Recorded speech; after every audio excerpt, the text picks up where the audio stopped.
Bonjour à tous. Aujourd'hui, j'aimerais vous présenter la veste anti-fragmentation de l'armée canadienne de troisième génération, spécialement le modèle dit transitionnel. Donc, on pourrait dire un peu que cette veste est un prototype qui a servi bien sûr ensuite de modèle pour faire les vestes, on pourrait dire, officielles. Ce modèle qui date de 1999-2000, donc selon les inscriptions sur les panneaux internes et externes, donc on peut savoir les années. Cette veste a pratiquement peu changé jusqu'à maintenant en 2021. Donc je vous montrer quelques images et j'en ai même trouvé des images avec le nouveau camouflage de l'armée canadienne. Donc on va parler des quelques détails qui ont été rajoutés et aussi les quelques inspirations qu'on peut trouver sur le marché. Donc, détaillons quelques aspects de cette veste. Premièrement, c'est une veste qui est en 5 panneaux. Donc, on a un panneau principal à l'avant, un à l'arrière, 2 panneaux pour les épaules et un pour le cou, ici. Tous ces panneaux sont amovibles, donc peuvent être enlevés selon les besoins, bien sûr, tactiques. Donc, certaines personnes vont enlever le col, par exemple, ou les épaules, et selon. La matière principale est du Cordura 500, enfin pour cette version-ci. Une matière que l'on retrouve à l'avant, ici, est comme un maillage un peu comme caoutchouté, donc qui sert, entre autres, pour mieux épauler son arme. Des bandes élastiques à velcro. Faites-vous-en pas, je vais vous détailler un peu plus la chose tantôt. On va ouvrir le tout. Donc, on a des bandes élastiques à velcro, ici. Donc, rien de très très compliqué. Les deux inspirations un peu que, ou deux, on pourrait dire la première inspiration est de sa forme de base et la veste anti-fragmentation, exemple des tankistes des Marines, par exemple. Je sais pas, la veste s'appelle la CVC, je crois. Donc, et ensuite, bien sûr, quand on regarde la veste anti-fragmentation de l'armée allemande, par exemple, celle de première génération, on retrouve des similitudes vraiment intéressantes entre ces différents modèles. Donc, je ne sais pas si le département de recherche s'est vraiment inspiré de ces trucs-là, mais il est indéniable qu'il y a eu des similitudes ou durant les études. Enfin bref. J'ai dû fouiller, par exemple, pour essayer de trouver d'autres détails à l'intérieur pour les panneaux, par exemple, de Kevlar.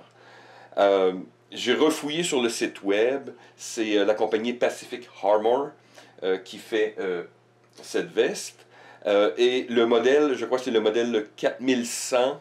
Je ferai une correction là, au cas où. Mais bref, quand je fais la recherche du dit produit, je trouve le numéro NATO, il n'y a pas de problème, mais je ne trouve plus la page du fabricant de la veste. Mais j'ai eu quelques informations en prenant le Wayback Machine, par exemple, en revenant sur l'ancienne page de l'armée canadienne, qui était l'ancien programme Habiller le soldat, le Cloak the Soldier, quelque chose du genre, il y a vraiment plusieurs années. Et on trouve quelques références, mais sans plus. On dit que la veste, évidemment comparativement à l'ancienne, qui était très rigide, là, je posterai une image ou deux, était un modèle, on pourrait dire, il y avait pas vraiment, l'armée canadienne n'avait pas vraiment, c'est des mesures d'urgence, on pourrait dire, avant d'arriver avec un modèle de ce type qui est un modèle approprié. Donc, sur le site, bien sûr, j'ai peu d'informations sur le nombre, exemple, de la consistance, exemple, des panneaux de Kevlar, par exemple, et ces trucs-là. Bon, c'est marqué qu'elle est supérieure à l'ancienne. Donc, si l'ancienne est une copie du Pasgat américain, donc ici, on aura une veste tout au moins 2A ou quelque chose du genre en partant. Donc, mais comme je vous dis, prenez pas ces choses-là pour acquis parce que je n'ai pas les mesures scientifiques. J'ai essayé de trouver et je n'en ai pas trouvé. Mais bon, je prends ce qui est marqué sur le site du fabricant. Donc, la veste est supposément supérieure à l'ancienne. Enfin, je peux vous dire une chose, c'est que la sensation de cette veste et celle de la veste allemande sont pratiquement similaires. On voit du Kevlar beaucoup plus souple. Donc la veste, je veux dire, colle beaucoup mieux au corps, par exemple. Donc on est un peu plus mobile avec ce type de veste en partant. Maintenant, voici l'arrière de la veste. Donc on peut voir que, contrairement à son prédécesseur, maintenant la veste peut accueillir des plaques balistiques sans problème. Donc ici on a la vue arrière. Donc l'insertion de la plaque balistique se fait par ici. Et voilà. Et des trous de drainage. Donc encore ici, rien de très compliqué. Mais je voulais présenter une vue arrière avant que l'on démonte la veste. Donc maintenant, procédons au démontage de la veste. Donc ici, nous avons évidemment le protège pour le cou, qui lui est amovible. Ici, c'est simplement par des boutons pression. Au nombre de 5 dans le pourtour.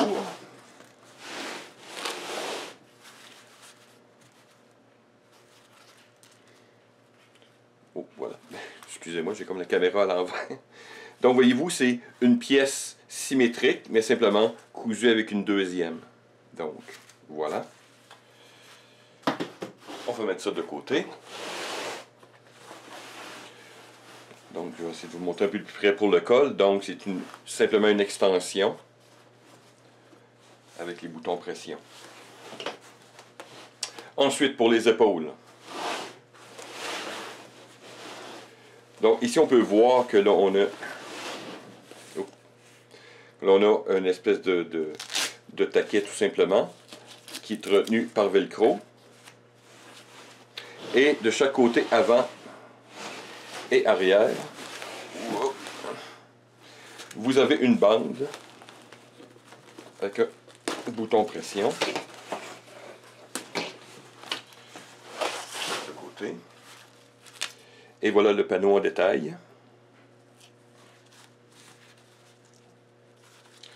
Et à l'intérieur, quelque part dans le milieu de la sangle, excusez-moi, je suis un peu à l'envers, vous avez ces élastiques. Donc, évidemment, pour aider au mouvement. Donc, voilà.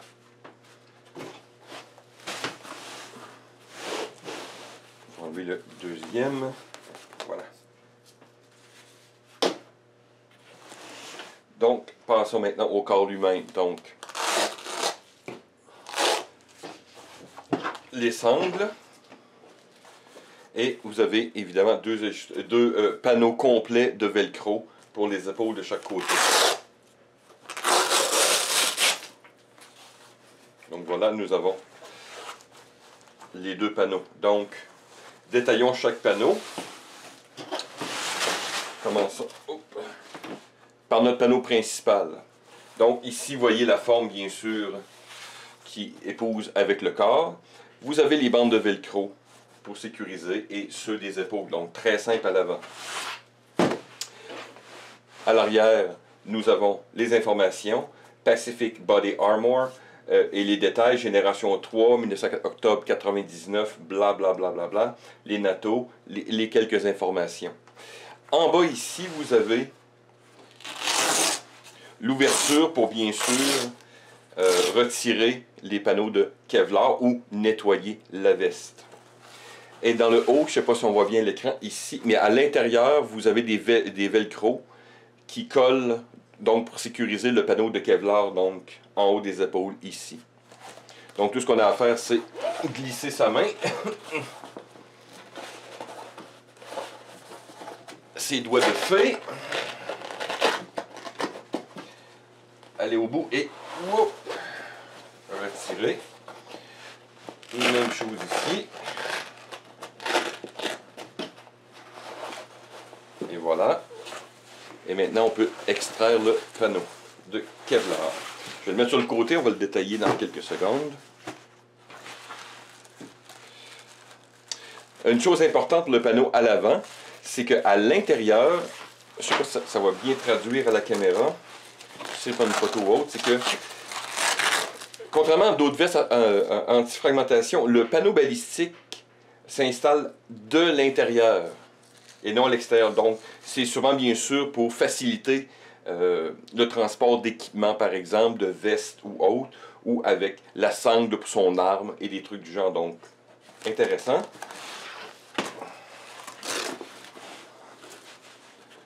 Donc, vous avez les panneaux ici en velcro et la poche intérieure pour mettre votre plaque balistique.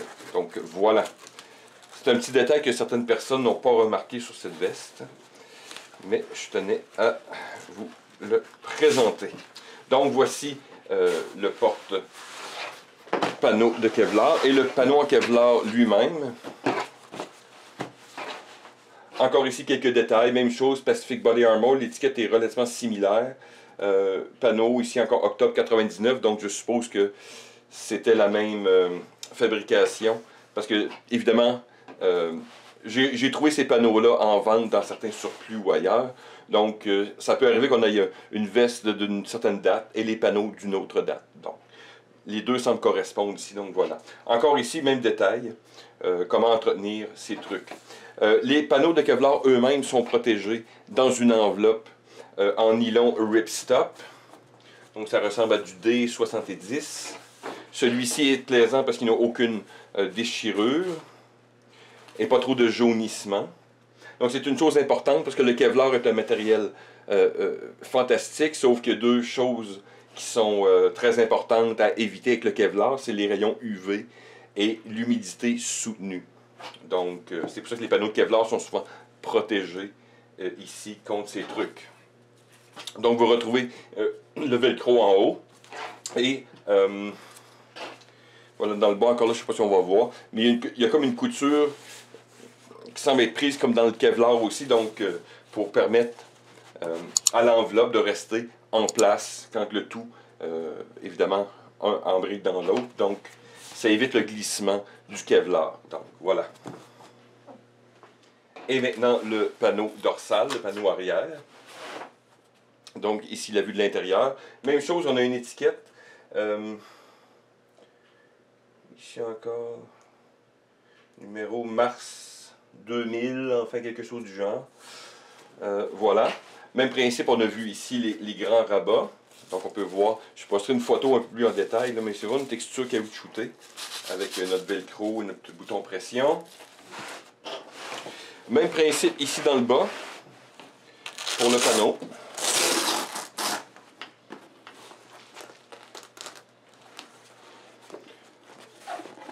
Donc c'est relativement la même procédure, je vais le laisser là pour l'instant, donc pas besoin de vous tout démonter.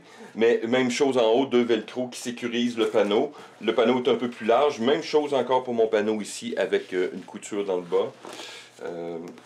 Et vous voyez ici, j'ai février 2000.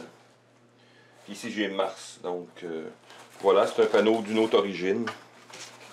Pour le panneau arrière, et dans le bas on voit ici bien sûr des trous de drainage, donc c'est une bonne chose.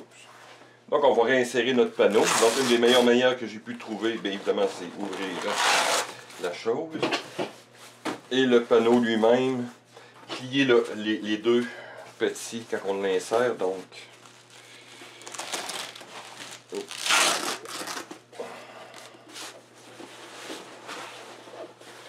les deux rabats des épaules, je les plie vers l'intérieur.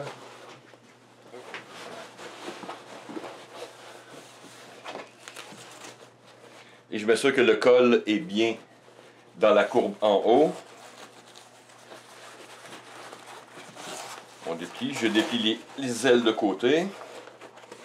Bien en place. Et ensuite, mes rabats à l'intérieur, je vais comme les déplier vers le velcro. Donc,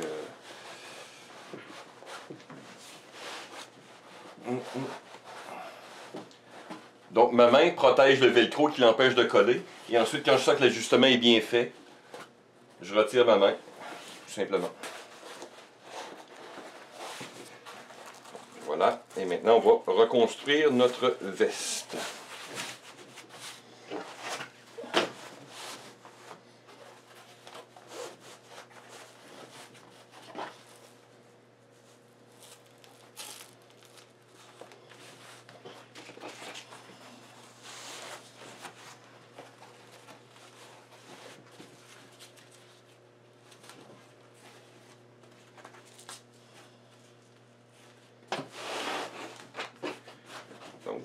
première étape. Donc, je l'ai remis sur son support pour plus de gloire.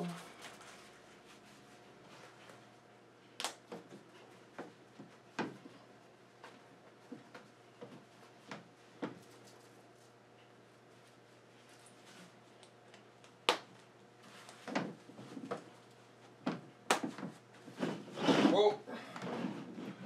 On a une légère perte d'intégrité sur notre support.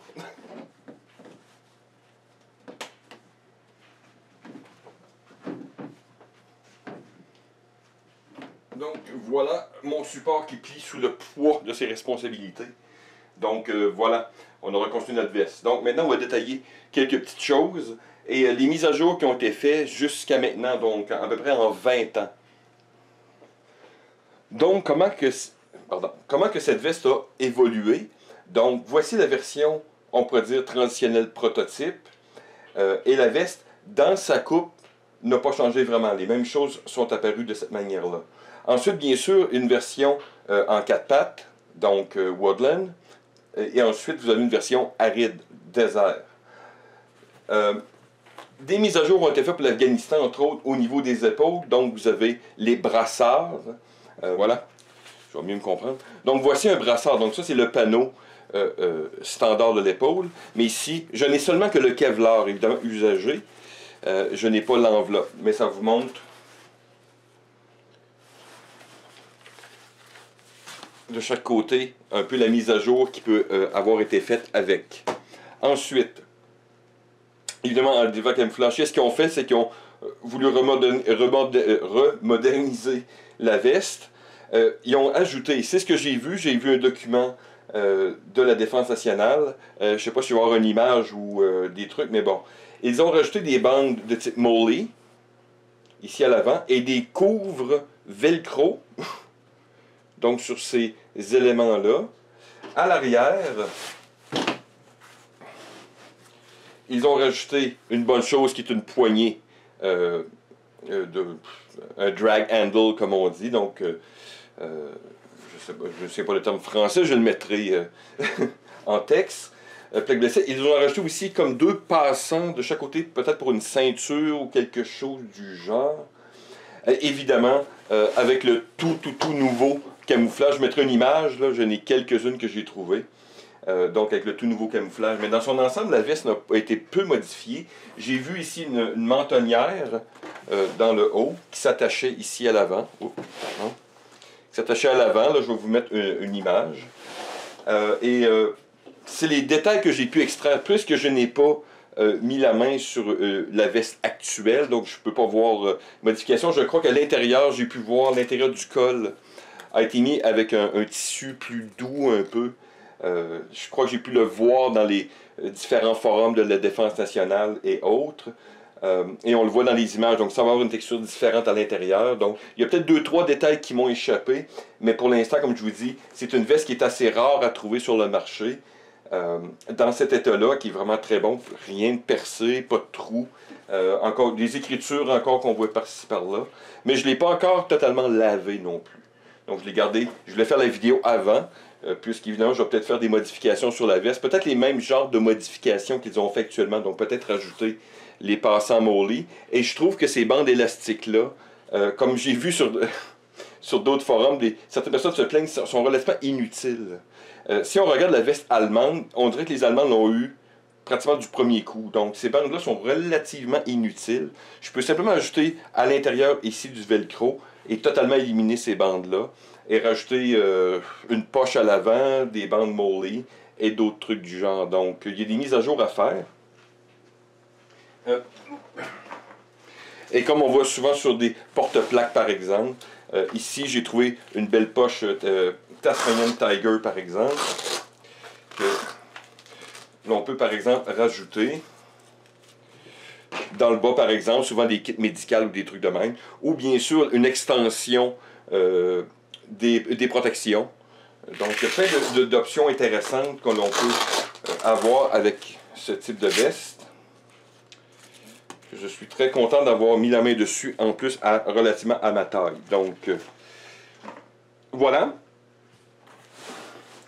Belle acquisition, toujours une chose à garder dans son Militaria, et évidemment pour exposition. Et c'est une veste techniquement qui est encore fonctionnelle avec ses porte-plaques balistiques. Donc voilà, merci de m'avoir écouté, à la prochaine.